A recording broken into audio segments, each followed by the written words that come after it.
기도하고 말씀을 듣도록 하겠습니다. 하나님 아버지 감사합니다. 오늘도 하나님께서 우리에게 말씀하시고자 하는 하나님의 말씀 앞에 하나님 우리 모두가 순종하며 거룩한 무릎을 꿇고 그 말씀을 받아들이길 소원합니다.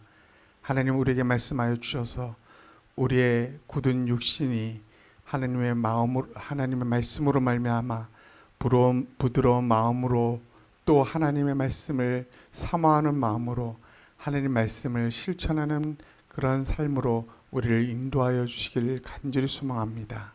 오늘도 성령께서 우리 한 사람 한 사람을 붙들어 주시며 오직 이곳의 주인이신 예수 그리스도 그분만이 영광을 받으시기를 간절히 소망합니다. 예수님의 이름으로 기도합니다. 아멘. 지난주 말씀 잠시 살펴봅니다. 시편 27편 4절이었습니다. 다 같이 한번 지난주 말씀 한번 읽어보도록 하겠습니다. 내가 여호와께 바라는 한 가지 일 그것을 구하리니 곧 내가 내 평생에 여호와의 집에 살면서 여호와의 아름다움을 바라보며 그의 성전에서 사모하는 그것이라. 이 말씀을 통해서 우리는 다윗이 어려움 속에서 가장 정말 위기에 봉착한 상황 속에서 그가 다른 무엇보다도 오직 한 가지 그 한 가지 일을 놓고 기도했다는 것입니다. 그것이 무엇인지를 우리는 지난주 살펴보았습니다. 우리가 신앙을 살펴보면 많은 사람들이 어땠습니까? 아브라함, 또 요셉, 또 욥, 바울, 스데반 모든 사람들이 이 세상 사람과 전혀 다른 인생을 살았던 사람입니다. 황당한 일을 당하고 죽음에 이르기도 하고 돌에 맞아 죽기까지 했지만은 그들의 삶의 오직 초점은 하나였다라는 것입니다. 누구를 원망하지 않고 오직 하나님만 바라보며 그 모든 것을 하나님께 영광을 돌렸던 그런 공통점을 우리는 지난주에 살펴보았습니다.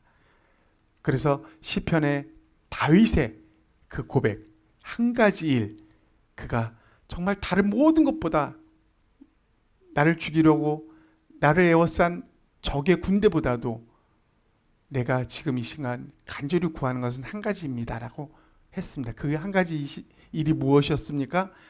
여호와의 아름다움을 바라보면서 그의 성전에서 사모하는 것이라.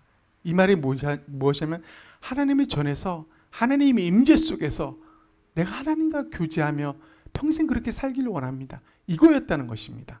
그 어떤 위험 속에서 그가 잡은 한 가지 이거였다는 것을 우리는 지난주에 배웠습니다. 그래서 우리의 삶 속에 우리가 가질 수 있는 다른 많은 기도 제목, 요구 상황이 있지만 그 중에서도 우리는 단 한 가지를 우리가 취한다면 그것이 무엇입니까? 라는 말씀을 지난 시간에 살펴보았습니다. 오늘 말씀을 보기 이전에 한번 생각해 보는 시간을 좀 갖도록 하겠습니다. 열왕기하 6장에는 엘리사와 아람 군대에 대한 이야기가 나옵니다. 아람 왕이 이스라엘 군대를 정복하려고 하는데 무슨 작전을 짤 때마다 다 뻔히 누가 보는 것처럼 실패를 합니다. 그래서 아람 내에 아람 왕이 이런 말을 우리 안에 누가 스파이가 있다 잡아내라 했더니 거기서 그나마 지혜로운 신하 중에 한 사람이 말합니다. 그게 아니라 이스라엘에는 엘리사라는 선지자가 있는데 그가 하나님 앞에 쓰임받아서 이 모든 걸 다 알아맞혀서 우리가 패배하게 됩니다라고 합니다. 그래서 아람 왕은 지금 그가 어디냐? 그를 죽여야 되겠다. 잡으라고 합니다. 그래서 막 엄청난 군대를 보내서 그가 있는 보단이라는 그런 성에 그가 있었는데 애워쌉니다. 엘리사의 사환이 성 밖을보다 놀랍니다. 수많은 군대가 아람 군대가 자기를 쌓아서 애워싸고 있었는데 우리는 죽게 생겼다. 그런데 그때 엘리사가 사환에게 잠잠하라 하면서 기도를 하면서 사환의 눈을 들어 영적인 눈을 뜰 수 있도록 도와주세요 기도했더니 사환의 영적인 눈이 떴는데 어떤 일이 벌어지냐면 아람 군대, 수많은 아람 군대 뒤편에 산 곳곳에 가득하게 천사들이 불말과 불말을 탄 천사들이 수많은 천사들이 있는 것이 사환의 눈에 보이기 시작합니다. 육신의 눈으로서는 보이지 않았었는데 보이기 시작합니다. 그러고 나서 잠시 후에 이 아람 군대들이 이 성을 공격하기 시작합니다. 그때 엘리사가 기도합니다. 어떤 기도? 황당한 기도를 합니다. 어떤 기도냐면 하나님 저들의 눈을 멀게 해주세요. 그런데 진짜로 이 도단성을 에워싸고 있는 아람 군대 모든 군인들의 눈이 멀게 되었어요. 그래서 엘리사가 그들 가운데 나타나서 너희가 찾는 자는 이곳에 없다. 내가 너희를 찾는 자에게 데려다 주겠다 해가지고 그 눈먼 아람 군대를 전부를 이끌고 이 엘리사가 사마리아, 이스라엘의 왕이 사는 사마리아로 데려갑니다. 지도상으로 이 보단성과 사마리아 성은 약 18km나 됩니다. 평지가 아니라 막 오르막길, 거친 길 18km예요. 그 길을 엘리사 혼자 앞장서고 눈먼 아람 군대들이 따라오는, 이게 상상이 안 가지 않습니까? 그래서 사마리아 성에 도착해서 이들이 눈이 확 열립니다. 자기들이 위기에 처해 있는 걸 알게 됩니다. 그러나 모두 죽이지 않고 막 잔치를 벌려서 실컷 먹게 하고 이제 돌려보냅니다. 다시 쳐들어오지 못하도록. 신기하지 않습니까? 이런 일이 과연 있을까? 꿈과 같은 이야기, 동화 속 이야기 같이 들립니다. 그런데요, 1967년 우리는 이스라엘의 엄청난 일들이 벌어지는 것을 알게 됩니다. 6.1 전쟁. 이스라엘과 이집트를 비롯한 아랍 연합군과의 전쟁이 일어납니다. 근데 6일 만에 끝나버립니다. 이스라엘의 대승리죠. 이때 어떤 일이 벌어지면 기적 같은 일이 엄청나게 벌어집니다. 그 중에 한 일이 이런 일이 있었습니다. 이스라엘 병사 한 명이 길을 잃었어요. 자기 부대를 찾지 못하고 헤매다가 찾은 부대가 누구냐? 이집트 군대였어요. 이집트. 아주 막 수천이나 되는 이집트 군대가 있었는데, 이제 나는 죽었구나. 난 고문 속에 나는 이제 인생 끝났다라고 생각할 때 그 수많은 이집트 군사들이 자기를 향하여 총을 겨누고 있는 순간에 갑자기 그들이 총을 다 내려놓고 손을 두고 항복하는 것입니다. 이런 일이 일어날 수 있을까요? 수천 명이 한 명한테요. 그래서 그 한 명이 그 수천과 물자와 그 군 장비들을 다 이끌고 이스라엘 군대에 다시 합류하게 됩니다. 이스라엘 군인들이 멀리서 자기 군대 군사 한 명이 수천 명의 이집트 군대를 데리고 오는 걸 보고 놀랍니다. 그래서 그들을 이제 다 한 곳에 모아놓고 그 중에 이집트 장교들을 불러서 신문합니다. 무슨 일이 벌어졌느냐 막 물었더니 어떤 현상이 벌어졌냐면 그 한 명이 이스라엘 병사 뒤로 엄청난 수의 천사들이 총을 들고 자기들 향하여 쏠 준비를 하고 있었답니다. 이게 1967년 6.1 전쟁 때 실화입니다. 실화. 자기들은 도저히 사람과 싸울 준비는 돼 있지만 천사와 싸울 준비는 자기들은 안 돼 있다는 겁니다. 그래서 총을 다 버리고 그 한 명한테 포로가 돼서 잡혀온 거였습니다. 이런 엄청난 일들이 6.1 전쟁 67년에도 일어났다는 것입니다. 여러분, 우리는 이 중에서 한번 생각해 볼 것이 있습니다. 보이는 인간의 힘 얼마나 나약합니까? 그런데요, 보이지 않는 하나님의 능력과 힘이 우리 주변에 있다는 것입니다. 근데 보이지가 않아요. 그래서 많은 사람들은 보이지 않는 하나님의 능력과 힘은 다 잊어버리거나 무시하거나 언급조차 하지 않습니다. 이런 이야기는 동화 속 이야기라고 그냥 치부해 버립니다. 그리고 그냥 보이는, 우리 눈에 보이는 힘, 그 힘만을 의지하려고 발버둥 치고 있다는 것입니다. 우리는 지금 신앙생활을 하되 그러한 신앙생활을 하고 있지 않은지, 정말 내가 보이지 않는 하나님의 능력, 그것을 바라보고 신앙생활을 하고 있는지 우리 한번 각자에게 물어보고 각자에게 질문해 보아야 할 것입니다. 오늘 말씀은 열왕기상 18장 1절로 15절입니다. 길기 때문에 한 절만 우리 다 같이 한번 읽어보겠습니다. 시작. 아합이 왕궁 맡은 자 오바댜를 불렀으니 이 오바댜는 여호와를 지극히 경외하는 자라. 이 왕상 18장 1절로 15절 말씀의 대략적인 내용은 간단합니다. 이스라엘 땅에 가뭄으로 3년이 가뭄됐습니다. 얼마나 굶주려 있겠습니까? 그것은 이 이스라엘 왕과 또 아합 왕과 또 그의 부인 이세벨이 악한 짓을 해서 하나님이 그곳에 비를 내리지 않게 했던 것입니다.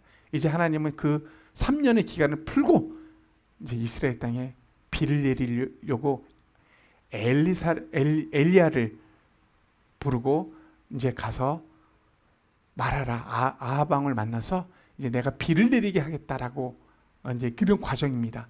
그래서 엘리야가 내려오면서 이제 오바다를 만나고 또 아합 왕을 만나면서 벌어지는 일들, 그 내용이 열왕기상 18장 1절로 15절에 나옵니다. 사실 15절 이후가 더 유명합니다. 무슨 내용일까요? 엘리야의 갈멜산 전투가 15장 5절 이후부터 나옵니다. 바알 선지자들과 하나님의 선지자 엘리야 혼자와 대결해서 다 물리쳤잖아요. 그 놀라운 일들이 부각된데 오늘 이 앞에 부분은 사실은 많은 사람이 그렇게 크게 취급하지 않은 부분이지만 이곳에 우리는 한 사람을 통해서 우리는 놀라운 신앙의 진수를 맛보게 됩니다. 인간의 연약함. 그럼에도 불구하고 하나님의 능력으로 쓰임받는 삶이 무엇인지, 어떻게 하면 우리가 나약한 인간의 육체를 갖고 있으면서도 불구하고 하나님을 제대로, 능력의 하나님을 제대로 섬기며 그분의 그 능력 앞에 기적과 같은 삶들을, 신앙생활을 해나갈 수 있는지, 그것을 우리는 잠시 살펴보고자 합니다. 오늘 말씀은 여호와를 지극히 경외하는 자라는 제목으로 말씀을 중심을 잡고자 합니다. 여호와를 지극히 경외하는 자.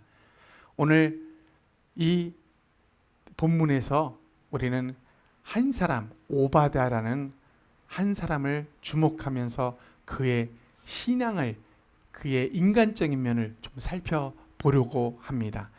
여러분,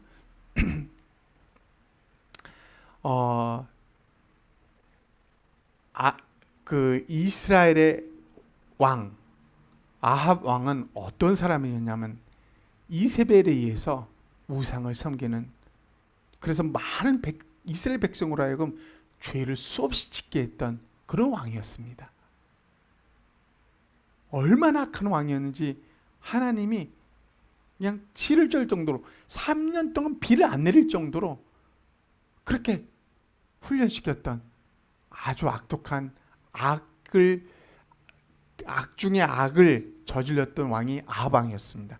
이 북이스라엘의 왕이었죠. 그런데 오늘 본문을 가만히 보면은 이 악의 왕 아합 왕 밑에서 국내 대신으로 아주 아합 왕의 신뢰를 받으면서 아합 왕을 섬기는 한 사람이 나타납니다. 그가 오늘의 주인공입니다. 오바댜. 그가 어떤 사람이었습니까? 이세벨이 이스라엘의 모든 선지자를 죽이려고 작정을 합니다. 그때 이 오바댜는 몰래 100명이나 되는 선지자를 50명씩 각각 굴에다가 숨겨놓고 그들에게 빵과 물을 계속 공급합니다. 목숨 내건 그런 아주 프로젝트를 한 거죠. 한번 들키면 끝나는 겁니다. 100명 죽는 것뿐만 아니라 자기 목숨도 끝나는 거죠. 근데 이 일을 했던 사람이 누구냐면 오바댜였습니다. 오바댜. 이렇게 놀라운 사람인데 우리는 오늘 한 의문이 듭니다. 어떤 의문이요? 어떻게 악한 왕 아합 밑에서 하나님을 신실하게 섬기고 있는 오바댜가 신하로 있을 수 있냐 이겁니다. 어떻게 악한 왕 밑에 하나님의 신실한 사람이 존재할 수 있냐 이거죠.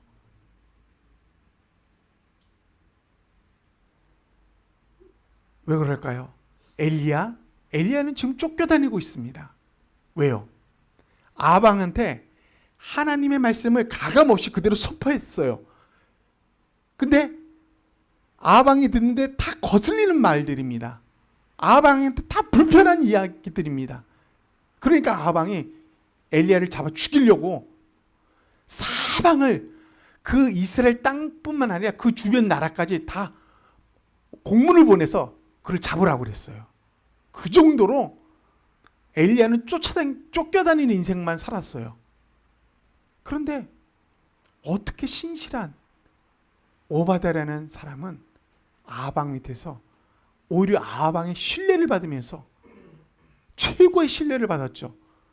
그러면서 신앙생활을 할 수 있었을까? 의문이 들지 않습니까?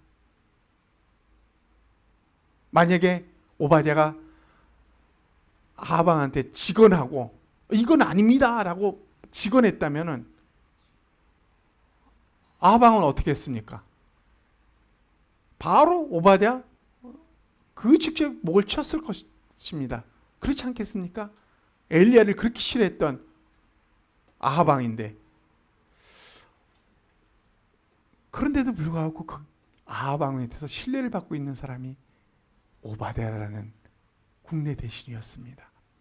그는 성경이 말하기를 여호와를 지극히 경외하는 자라는 오늘 본문 3절의 말처럼 성경은 그를 그렇게 표현하고 있답니다.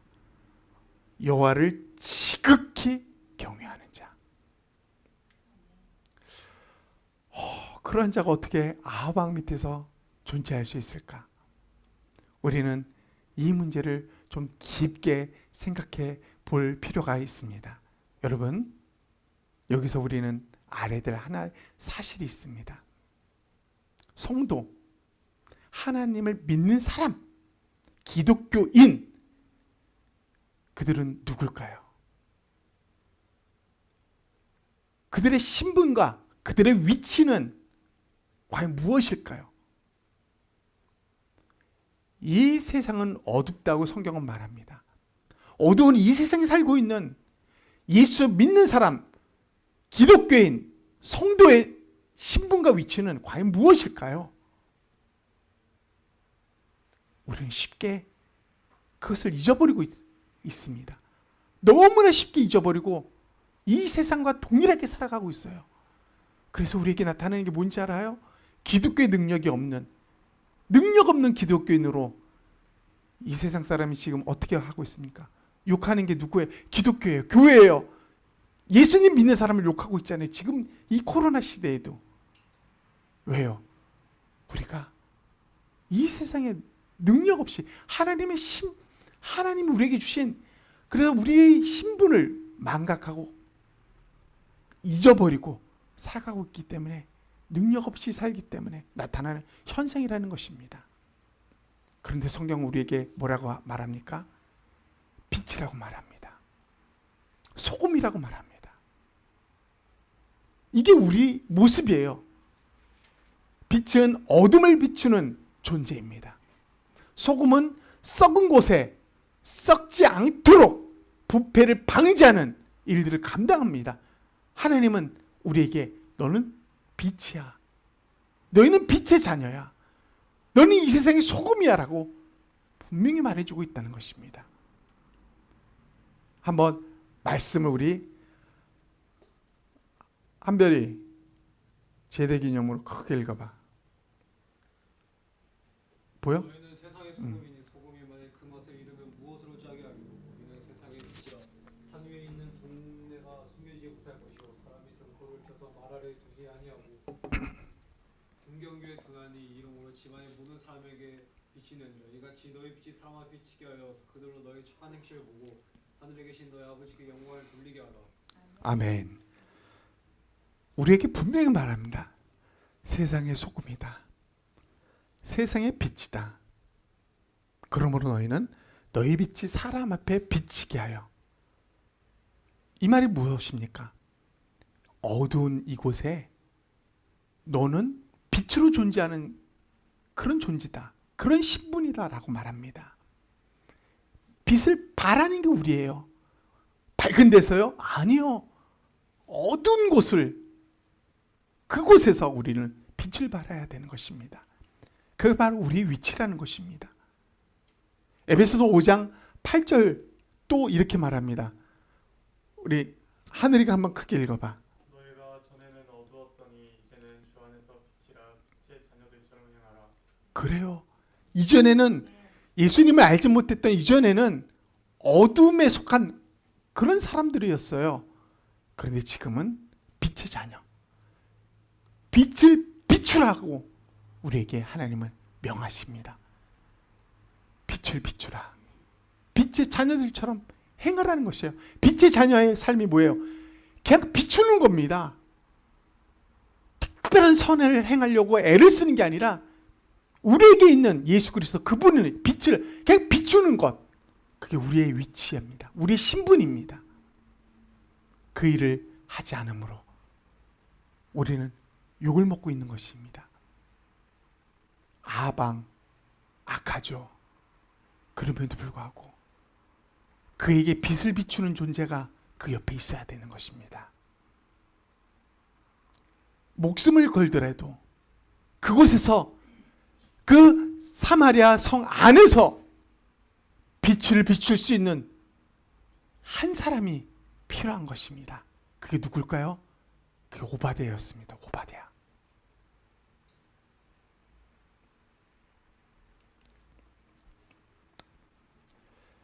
오바댜는 빛을 비추는 자로 그렇게 놀라운 인생을 살았습니다. 능력 있게 살았죠. 이세벨의 그 명령에도 100명을, 선제 100명을 숨기는, 얼마나 담대해요. 이거 우리 아무도 못합니다. 이런 일을 행했던 오바댜. 근데 이 오바댜의 또 다른 면이 있습니다. 어떤 면일까요? 오늘 8절을 우리 한빛이 보여? 네, 읽어봐. 그가 그의 앞에 그라다 가사대 주에게 말하기를 엘리야가 여기 있다 하여 이르되 무슨 죄를 범하였길래 당신의 종을 아합의 손에 넘겨 죽게 하려. 이게 무슨 말이냐면, 엘리야가 하나님의 말씀을 듣고 3년 동안 가뭄이 이제 풀리니까 아합을 이렇게 만나서 그 말하라. 그래서 엘리야가 아합을 만나러 가는 도중에 오바댜를 만난 거예요. 오바댜를. 그래서 네 주인이신 아방에 가서 내가 만나기를 원한다고 전해라 했더니 오바댜가 뭐 하고 있냐면 두려움 속에서 꼬리 내리고 있는 거예요. 어떤 두려움이요? 아방은 엘리야를 잡기 위해서 엄청 그 주변 나라까지도 사사히 뒤졌던 사람입니다. 근데 잘못돼가지고 이 엘리야 때문에 내 목숨, 즉 오바댜의 목숨이 위험할까봐 그게 두려워서 지금 알리면 나 죽을 수도 있어요 하면서 겁에 질린 오바댜의 모습을 보는 것입니다. 이 모습이 그 성경에 오늘 본문에 3번이 나옵니다. 3번이나. 엘리야는 막 변명하는 그 오바댜에게 또 말합니다. 가서 네 주인에게 나를 만나게 하라, 알려라 했더니 또 변명하고 3번이나요. 엘리야는 그렇게 부탁합니다. 말하는데도 우리는 여기서 무엇을 발견합니까?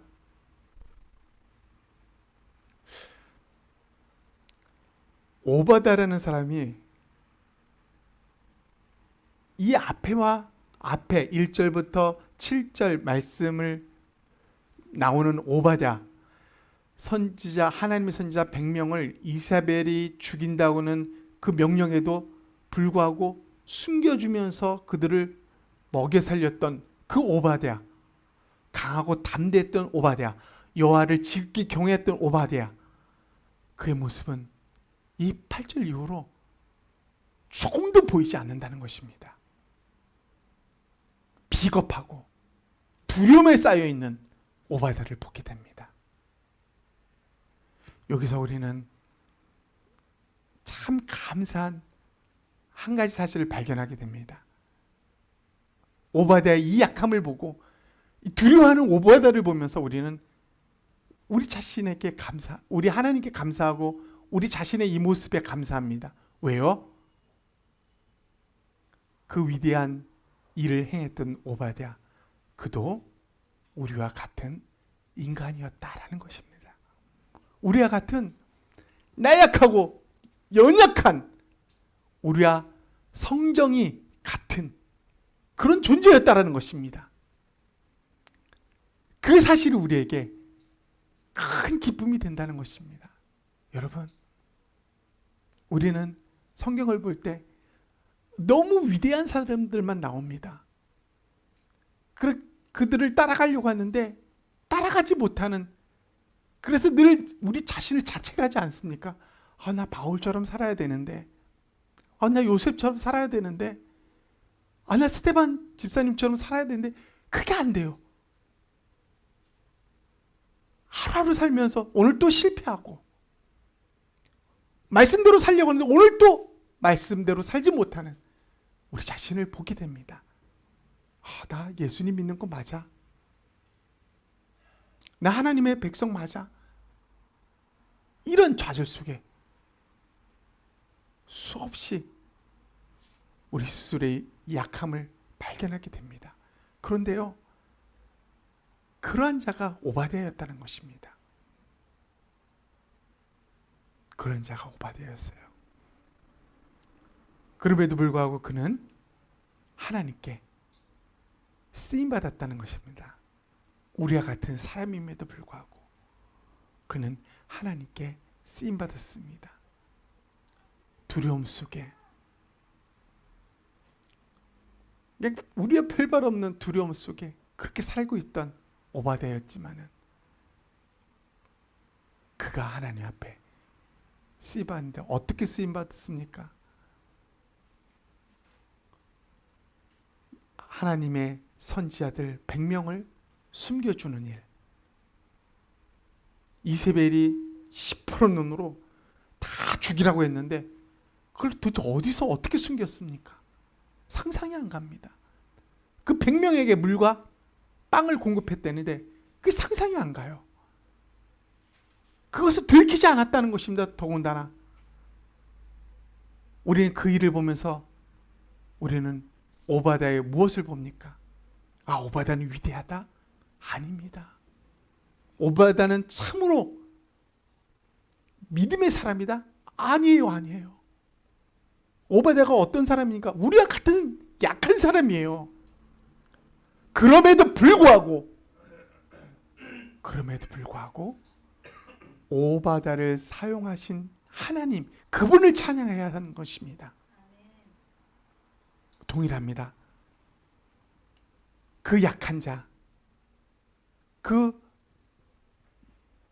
연약한, 두려움으로 가득한 그가 어떻게 위대한 일을 행했는가?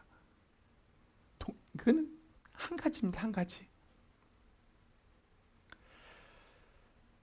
3절 우리 한번 다 같이 한번 크게 한번 읽어보도록 하겠습니다. 시작. 아합이 왕궁 맡은 자 오바댜를 불렀으니 이 오바댜는 여호와를 지극히 경외하는 자라. 우리가 성경에서 오바댜를 평가할 때 하나님은 하나님을 지극히 경외하는 자라는 사실, 이건 하나입니다. 오바댜에게서 발견할 수 있는 유일한 하나, 그의 위대함 아닙니다. 그거 하나님이 하셨잖아요. 오바댜가 한 게 아니에요. 하나님이 오바댜를 통해서 일을 하신 것뿐이었잖아요. 실상은 오바댜는 엄청 약한 사람이었잖아요. 그럼에도 불구하고 오바댜에게서 우리가 발견할 수 있는 한 가지, 그는 여호와를 지극히 경외하는 자였다는 것입니다. 여호와를 경외한다는 것, 이게 뭘까요? 여호와를 경외한다는, 간단하게 말하면 경외라는 이 단어는 두려움과 존경, 이게 같이 있는 거예요. 두려움과 존경.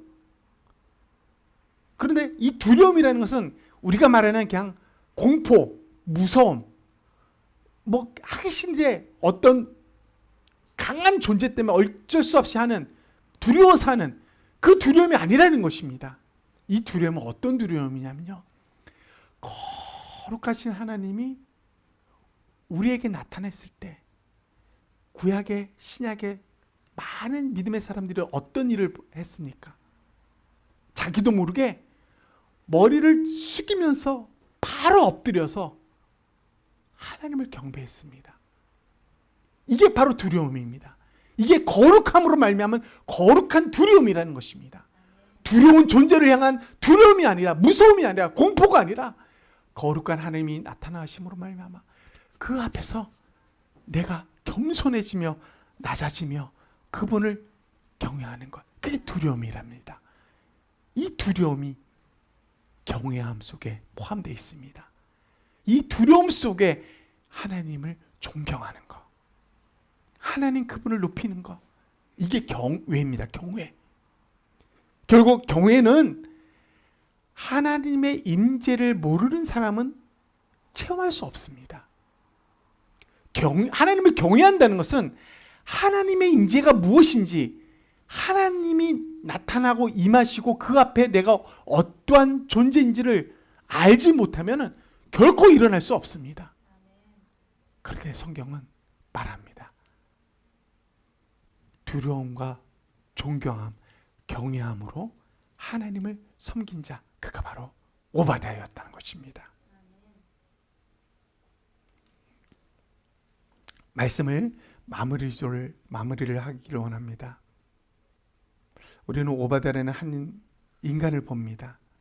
위대한 사람 같았는데 우리와 같은 약한 사람이었구나. 그럼에도 불구하고 그가 하나님께 쓰임받았던 유일한 거 하나, 여호와를 지극히 경외하는 자. 그의 경외, 하나님의 임재, 그 하나님의 임재 앞에 그분을 거룩한 두려움과 존경으로 나가는 자, 그게 오바댜였다는 것입니다. 마지막으로 저는 한 선교사님을 소개하며 말씀을 마치고자 합니다. 여러분, 우리나라에 토마스 선교사라는 분이 우리나라에 와서 순교를 당합니다. 토마스 선교사. 이분이 어떤 사람이라면 저는 이분을 너무너무 좋아합니다. 왜요? 한번 들어보면 너무 간단합니다. 토마스 선교사는 24살 젊은 나이에 영국에서 결혼하고 중국에 선교사로 옵니다. 근데 이 토마스 선교사가 중국에 와서 아내가 병들었어요. 임신도 하고 있었는데, 근데 선교 일 때문에 멀리 출장을 가느라고 그 출장 간 기간 동안 토마스 선교사의 아내는 아기를 유산을 하게 됩니다. 그리고 자신은 병이 들어 죽게 됩니다. 토마스 선교사가 출장을 마치고 집에 돌아왔을 때는 아기에 대한 꿈, 아내에 대한 따뜻한 그 사랑 다 물거품이 된 채 비참한 상황을 맞이하게 됩니다. 게다가 그는 묵하는 그런 마음이 있었는지 선교단체 장하고 자주 다툽니다. 의견이 너무나 달라요. 잘 순종하지도 않았나 봐요. 그래서 토마스 선교사는 내 일을 그만둔다고 선교사 일을 중국에서 그만둡니다. 그리고 뭔 일을 하냐면 중국 세관에서 통역하는 일을 합니다. 영어랑 중국어를 통역하는 일. 이 직장인으로 탈바꿈하게 되는 거죠. 그러다가 26살 때 조선에서 대원군이 가톨릭을 핍박할 8,000명, 9,000명 죽었죠. 우리나라 가톨릭 그때. 그거를 피해서 이 중국 땅에 온 두 사람의 가톨릭 신자들을 만납니다. 그들과 대화하면서 그는 한국에 대한 그런 선교에 대한 꿈을 품게 됩니다. 그리고 2달 반 동안 자기가 황해도 지역에 가가지고 섬들에서 성경책을 배부하면서 그런 일들을 하다가 아직 평양에 가서 전하셔야 하다가 배 타고 가는 중에 태풍을 만나서 거의 반 죽다시피 해서 겨우 살아서 다시 중국 땅에 옵니다. 그러나 그의 마음속에는 아직도 한국에 이루지 못한 꿈이 있기 때문에 가고 싶어 했었는데 때마침 제너럴 셔먼호라는 상선에 통역관으로 타고 한국에 들어갑니다. 그리고 나서 우리가 잘 알듯이 이 제너럴 셔먼호가 우리 조선군에서 불타게 됩니다. 거기서 뛰어내려서 이제 살겠다고 뛰어내린 사람 몇 명이 있었는데 그 중에 한 명이 토마스 선교사였어요. 토마스 선교사는 품 안에 성경책을 품고 나옵니다. 그리고 나서요, 박충권이라는 병사에게 그는 목을 베어 순교하게 됩니다. 그가 목 베이기 전에 그의 품에 있던 성경을 그에게 줍니다. 그게 그의 마지막 선교였어요. 27살. 그리고 그 인생은 마감합니다. 24살에 와서 27살에 순교합니다. 약 4년을 선교 생활을 했는데 부인이 죽고 아기가 유산되고 선교사 장하고 다툼이 일어나서 선교사 일을 그만두고 직장 생활을 하면서 이제 겨우 한국이라는 곳에 복음을 증거하고자 했는데 이제 하려고 하니까 죽어버린 거예요. 선교사의 입장에서는 패배한, 성공하지 못한, 실패한 선교사가 토마스 선교사입니다. 그런데요, 정말 놀라운 일이 벌어지기 시작합니다. 이 토마스 선교사를 죽였던 박충권이요. 그가 토마스 선교사한테 자기가 죽으면서 성경책 받았잖아요. 33년 동안 그 성경책을 보면서 33년 후에 이 박충권이가 회개를 하며 교회 장로가 됩니다. 안주교회 장로가 되어 복음을 위해서 남은 생애를 다 헌신하게 됩니다. 이분이 실제 박충건 장로입니다.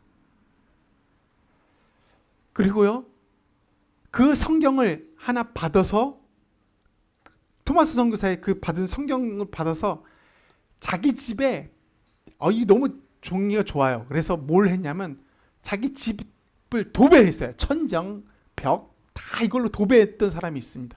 박영식이라는 사람이.